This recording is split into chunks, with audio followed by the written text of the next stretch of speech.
Menstruation can affect our vaginal pH and cause us to feel a little off. This is our rainforest with a river running through it. Our period is like a river taking the flotsam and jetsam of our rainforest and dumping it out. And does anyone remember what our pH of blood was?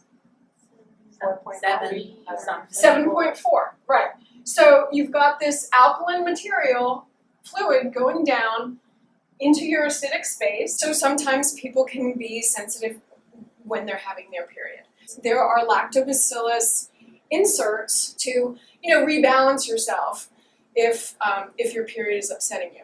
Here's something your doctors and I will recommend is get really familiar and intimate with what your cycle is like and what the rhythms of your body are like.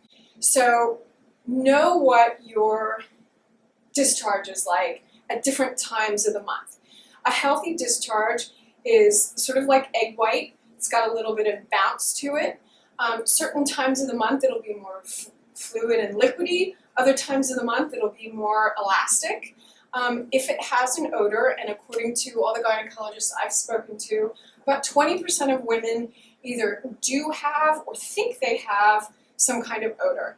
And that could mean a sign of BV that you need to take care of, or it could be your diet. Those are things to keep an eye on and know what those rhythms are, because our bodies are really good at telling us when we need to go to the doctor. Here are a couple more things we should know about our period.